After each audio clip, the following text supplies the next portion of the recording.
He's dead, deceased. He's deceased now. Okay. So this was honestly very graphic. It is for me hearing that age and everything. It really disturbed me.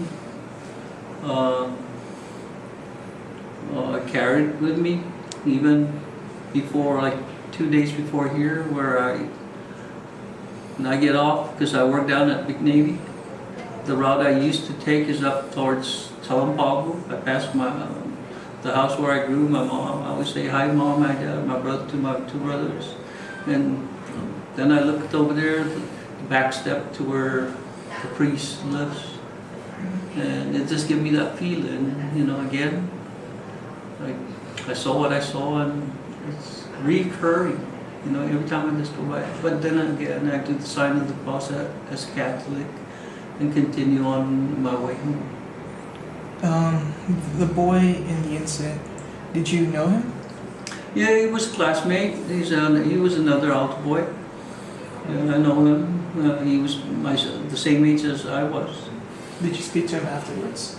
No, I never brought up the issue, but I've seen him. I talked to him in school and everything. But I'm pretty sure he didn't know that I saw what I saw, because his head was on where the priest is private. How was he after that? How was he acting? So the boy? Yeah. He was acting normal. Because like I said, I don't think he saw him. Even though that incident happened to him, it didn't seem like it changed his behavior in any way? Well, I never checked to see, but I never did ask him, what made you do it or whatever. I just didn't want to, because I didn't feel like, I was so confused and everything, I just don't want to ask the boy, I didn't want to embarrass him or whatever, And I didn't even tell like my mom and dad or whatever, because I was like, I could come to my mom and say, Mom, I saw the priest in this. So what between me and my brother saw, and I looked up at my older brother, we decided that he says, let's not talk about it. So I just followed through what my brother said.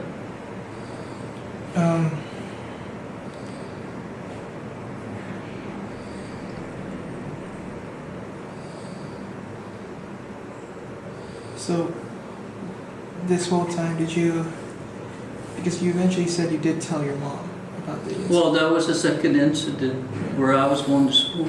Like was that, like I said, about 2 to 3 months later. She said, I'll take care of this. Do you know exactly what she did other than follow you guys around later at night?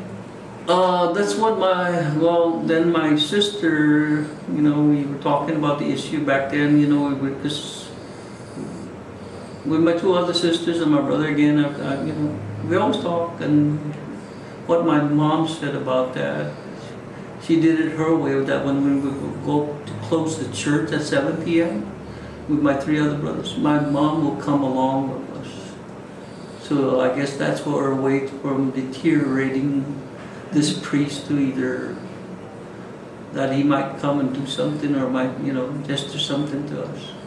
And that's her way of dealing with the issue. You don't know if she told any higher ranking members of the clergy about the incident? No, she never mentioned or whatever. Okay. Have you tried approaching anyone in higher ranking members of the clergy about the incident later on in life? No, I never, because I was just, like I say, I didn't know who to turn to. I mean, if I can't see the priest, I don't want to go see another priest, or I just didn't want, I was just totally confused. I just kept it on my own, and I just moved on. I see. The reason why you're coming forward today, it says at the very end, it was not only altar boys and agate. Do you know the 4 that have come forward so far, Walter Denton and those other boys? I don't know them, no. I just know that, through the news, who depicted that. And they mentioned to Barragata and Manila. So, and I came forward to say this didn't just happen there. It happened in Chalan Pago.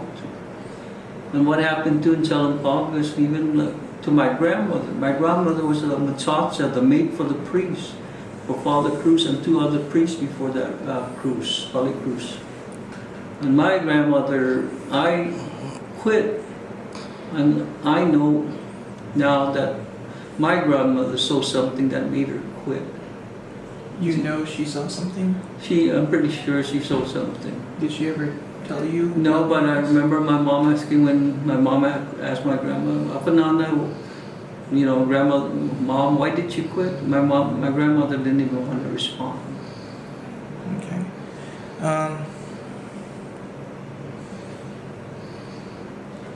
So you say it's not just very Kalamina.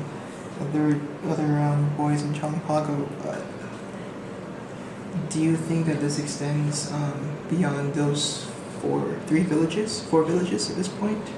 Yes, like I say, Chalan Pago itself, because when, like, I've heard older altar boys than me, prior before me, that they were talking that they see, the priests was doing this, trying to, get them to do something, get sexual, I guess. And then in my age group, I saw what I saw. Then even with the new generation, maybe 10 years down, these other altar boys, I know for a fact there's a few that were molested. How about in villages other than Chalan Pago and the 3 stated here? I don't know if they did mention Malongo or something. But even on the radio station with the bus, I heard, this guy talking that I think he's from Barbados, saying that this priest used to take them down to the Gotham Beach and everything. But anything other than that, it's mainly agate, Barrigada, and Manila, and Chalan Pago. I'm here to say Chalan Pago.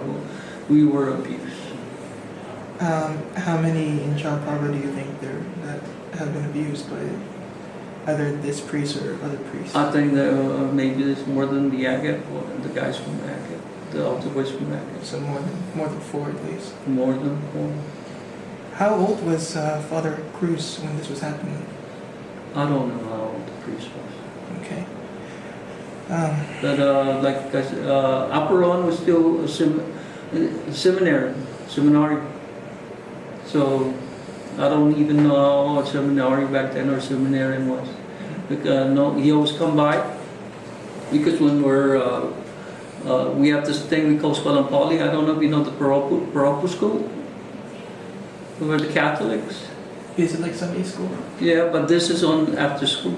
Okay. And they have, the kids, when they get off school, and they go to the church, and they put them in certain classes. And my grade there was, I believe, I might be 5th grade or 4th grade. Mm-hmm. On the staircase, I used to see him come around. He'd go up and down the staircase where the priest is at. He drives a blue Corvair. And nobody, not a lot of people owned a Corvair back then in the 60s. There is that photo of him relaxing in there's that photo of him, black and white photo of him relaxing in that car, I think. And that definitely looks like Apuron's Corvair, if you think about it. Yeah. And like I said, during the Chalan Pago time and everything, right? Going up the staircase, because we sit on the staircase, that's more like our classroom, and the senior altar boy, he's, teaching us to give for Holy Communion, confirmation, all that kind of stuff. That's how we go, back then in the 60s. Yeah. Yeah, to get confirmed, get, all that stuff. Did you see any altar boys coming up with Apuron? No, it's mainly just up front, going up and down the staircase. Do you have any idea of what he could have been doing up there with Father Cruz? I say they were having sex. That's what you think? Yes, I do. Okay. I don't know what he may be doing. The way I look at it, during that time frame, I think the seminarians have a tutor. And he may be getting tutored, I don't know. But he was always, like I say, I always see him on the way up and down the staircase. Well, after what you witnessed, it wouldn't be difficult to imagine that they were engaging in some kind of activity other than what they should be engaging in. Yes, you're right. Do you know the name of the boy that you witnessed? Yes, I know the boy, and he is deceased too. He would have been around your age then, right? Yes, Did he? So he's deceased now as well. yes. Are you willing to give out his name? No, because, you know, he is not, if he was here, I probably, you know, could say, hey, let's go talk about this and everything. He probably be sitting right beside me talking to you. And he'll be an embarrassment for his family. I can't say, you can't say his name here and then, you know. But do you know if any other people are going to come forward from the Chalan Pago Church? That's why I'm out here. I'm asking the altar boys from Chalan Pago to please stand up and come forward, be brave.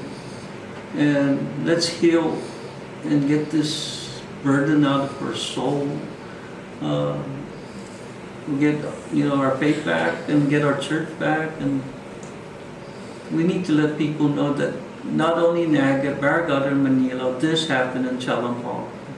What do you think of what's happening in the church right now with Savio, Archbishop Hon, enacting all these changes? Do you think this is a positive thing for the church?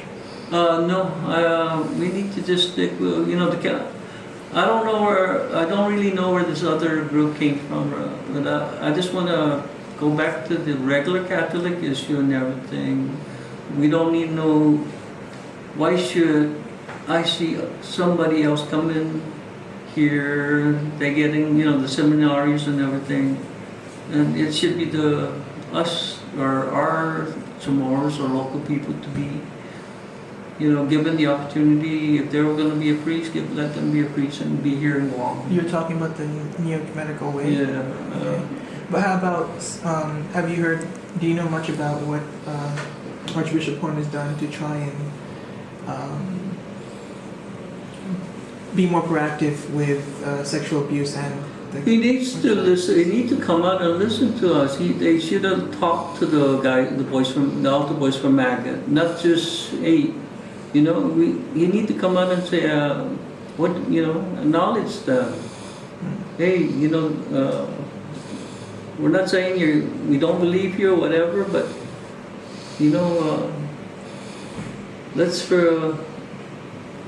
he should try to make his own investigation and look at both sides, not just one side. That's why I see right now that he doesn't want to focus with the issue. That there is, you know, abuse in the altar boys, in the church, in the Catholic Church. Do you think this is systemic? This is a long-lasting problem that is happening, just has been ignored for all these years? They're prolonging it. Yeah, it's being prolonged. And it needs to stop. Yeah. I don't know if you've been following it, but just before you came here, the legislature passed Bill 326, which extends the statute of limitations. Yes, I've been following the news. I've been following like everything that was going on. Well, the legislature just passed it this morning. Do you have any comments on that? Yes, they have to do that. It's not only for the altar boys now, it's even for these other kids that are out there that are being abused, you know? And I'm glad they do pass it. I mean, we're defenseless. I mean, a 10-year-old is not supposed to see this, or a younger kid is not supposed to be, you know, being abused. But I'm glad that now that the younger kids are being educated to say, if somebody touched you, come out. And this should not happen back then. Do you think it's still going on, these kinds of sexual abuse in the church? I hope not, but it may still be. Have you not heard from any of your relatives or friends? I've been gone I was in the U.S. Army. I'm retired in the U.S. Army when I joined the service back in 1974. And I came back and retired in 95. I haven't stepped in the church only when my father passed away. My mom passed away at Chalan Pago. Anything after that, I haven't stepped into it. Any message you want to give to Apuron directly right now? He needs to come out and face what he did. Face the altar boys, face the people of Guam, and step down. He needs to pay. I mean, he needs to pay for what he's done. What would that mean?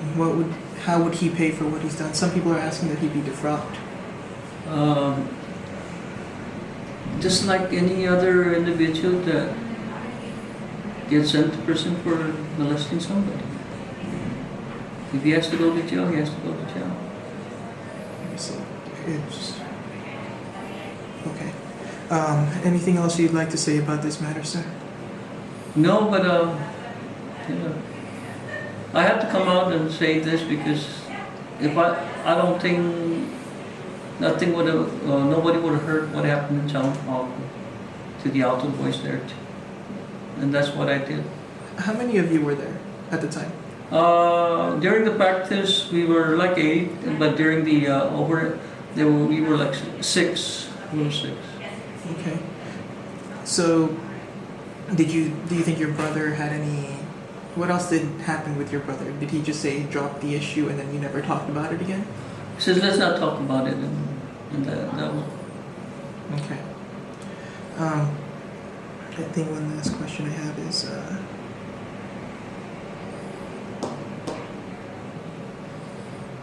Actually, I think that's all. Thank you for coming, sir, and speaking with us. Thank you too for hearing me out.